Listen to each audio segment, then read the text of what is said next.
Oui, je vais vous parler donc de ce qu'on a mis en place à la pharmacie des hôpitaux du Nord Vaudois et de la Broye, heu, qui est une charte d'intention. Ce qu'il faut savoir, donc j'ai juste un slide d'information. Ce que c'est notre pharmacie des hôpitaux du Nord Vaudois et de la Broye, ce qui a une particularité dans le canton de Vaud, c'est que, à l'inverse des autres cantons où il y a des réseaux et qu'une seule pharmacie qui est un service de l'hôpital, dans le canton de Vaud, il y a plusieurs pharmacies qui sont indépendantes avec une raison sociale, propre, qui sont, par région. Donc vous avez la région, jaune qui est, l'Est lémanique, la région bleue, l'Ouest, au centre donc le CHUV et puis, celle dont je vais vous parler, c'est la région rouge. Donc, tout ce qui est le Nord vaudois et la Broye qui regroupe 4 institutions. L'hôpital intercantonal de la Broye, l'établissement hospitalier du Nord vaudois, le réseau santé Balcon Jura et puis le pôle santé de la vallée de Joux. Donc c'est une région qui est extrêmement large et puis donc on a une association privée d'intérêt public.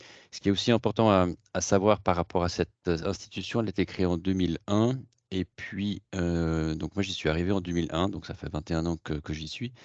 Mais de 2001 à 2012, le management de cette institution a été extrêmement, vertical et patriarcal dans son modèle et puis, lorsque j'ai reprise, donc j'ai pris l'option de passer sur quelque chose de beaucoup plus, hem, heu, dynamique, horizontal au niveau management et puis, pour, aller dans une direction plus holacratique et c'est dans ce cadre-là que, avec l'équipe, on s'est trouvé devant devant un fait qu'il était important de créer un cadre et puis on a voulu créer un cadre sous la forme d'une charte. Mais on n'a pas voulu créer une charte, que moi j'appelle une charte de réalisation, c'est-à-dire une charte où on écrit un certain nombre de choses et puis ensuite, le lundi matin, tout le monde arrive et puis les met en application, même si, il n'en a pas la capacité ou il n'en a pas les compétences. Parce que pour moi, c'est ce type de charte, c'est plus, chacun va commencer à mettre un masque de Mickey, pour répondre aux différents éléments comme on parle poliment à son collègue, on est bienveillant et cetera. Donc l'idée de la charte d'intention, elle s'est, ça c'est sa forme finale. Donc il y a 7 points et puis, qui abordent, des points d'épanouissement, de bienveillance, d'autonomie, de liberté d'expression, pensée collective et puis aussi de comment est-ce qu'on va gérer les tensions internes entre nous. Et puis ce qui est intéressant, c'est justement donc, en dessous tout le monde signe cette charte et la signature ne veut pas dire que, on va l'appliquer. Cette signature veut dire qu'on a l'intention de l'appliquer. Ça ouvre, je trouve, énormément de possibilités d'échanges et de discussions parce qu'on n'est pas tous au même niveau de croyances. On a chacun nos croyances, on vient chacun d'un système, culturel, religieux, social par contre, on peut tous avoir, le même but ou le même idéal, relationnel ou communautaire et le fait de le signer, signifie cela mais signifie justement pas, qu'on est en capacité de. Et ce qui a permis à certaines personnes d'avoir plus de temps, de ne pas se sentir mis sous pression, de réaliser quelque chose, de faire quelque chose à l'encontre de ce qu'ils pouvaient. Hem et en même temps, vu que chacun l'a signé, ça veut dire que chacun est en accord avec ce qui est écrit et donc ça ouvre la possibilité d'échanger sur ces différents thèmes et ça a permis d'entrer en discussion avec certaines personnes qui, voilà, qui ont soit interagi de manière, heu,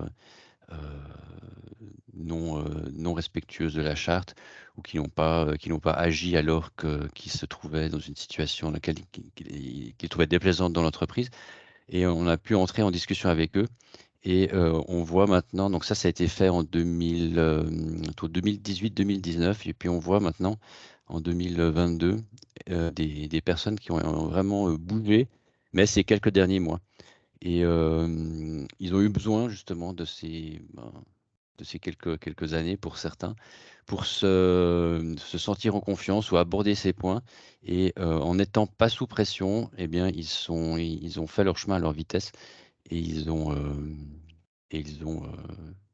éclos, Et c'est vraiment extrêmement plaisant à voir. Et ensuite, c'est un effet catalyseur parce que chacun prend exemple l'un sur l'autre. Et aujourd'hui, après 4 ans d'introduction de cette charte, il y a une dynamique que je trouve assez incroyable, que je pense pas qu'on aurait eu si on avait réalisé une charte de réalisation où chacun aurait été contraint, se serait senti contraint et obligé de la mettre en application dès le premier jour, sans tenir compte de ses croyances, de ses freins, de ses contraintes personnelles. Donc voilà, c'était en ces quelques mots que je voulais vous présenter cette mise en œuvre d'un outil que l'on voit très, très souvent dans beaucoup d'entreprises, mais sous une forme un petit peu différente, et que j'avais envie de partager avec vous aujourd'hui. Merci beaucoup. Est-ce qu'il y a des questions pour Renaud?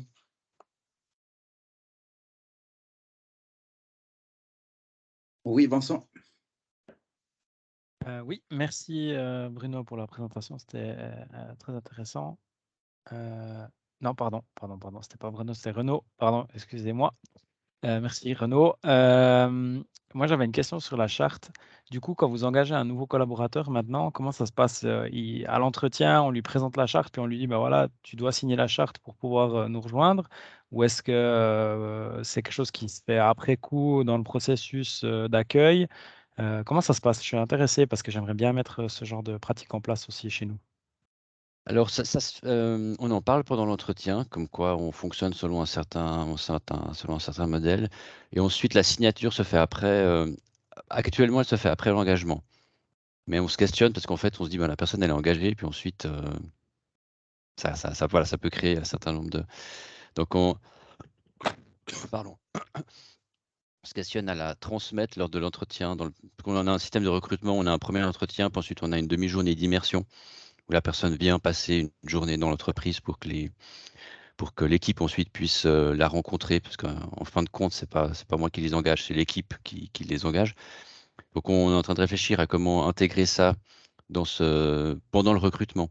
En même temps, ce qui se trouve dans la charte d'intention par rapport au modèle, hem, j'ai encore trouvé personne qui était opposé, à un des éléments qui s'y trouve. Étant donné que surtout qu'il y a une liberté d'entrer en matière ou de de de le faire ou de ne pas le faire, mais d'y être en tout cas favorable. Donc, c'est ça suffit comme réponse? C'est Sinon parfait, après merci je peux beaucoup. encore D'autres questions? Oui, Oui, merci beaucoup. Par rapport justement à ce que vous venez de dire, d'autant plus qu'il y a c'est juste une intention, mais pas d'obligation. Est-ce que vous y voyez pour le coup, des limites dans ce sens-là? Par rapport à l'utilité et ben, l'intention de l'intention, enfin, le oui. vous attendez de la charte? Alors la limite, elle est peut-être temporelle parce que ça peut prendre un certain nombre de temps avec certaines personnes. Du moment où on dit voilà, on va tenir compte de vos contraintes et de vos croyances, ou de l'éducation, parce que pour certaines personnes, typiquement, il y a un point qui dit: «Je peux m'exprimer comme je souhaite si le comportement de quelqu'un me déplaît». Donc je peux lui dire à la personne.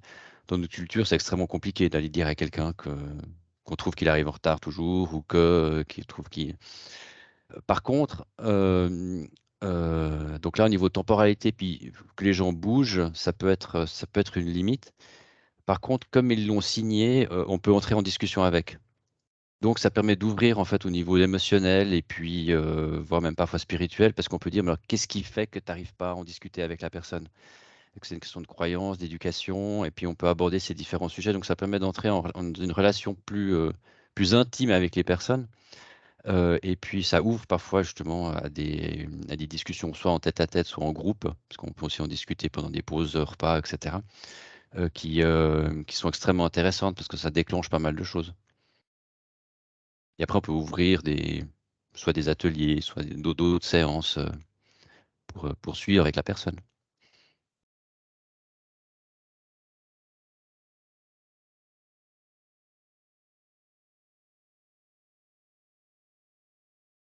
Une autre question?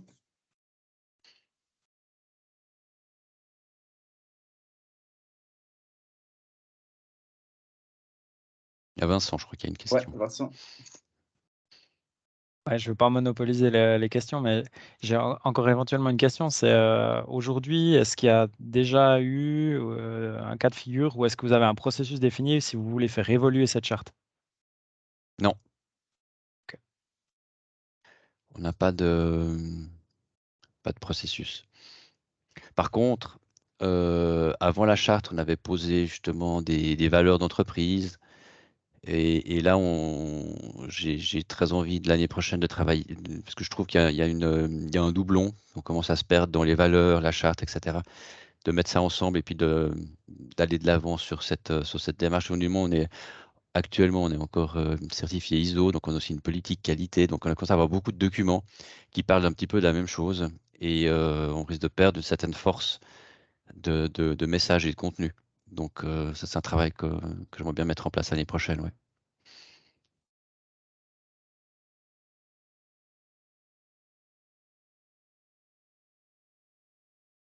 D'autres personnes ont une question? Si ce n'est pas le cas, je te remercie pour ta présentation.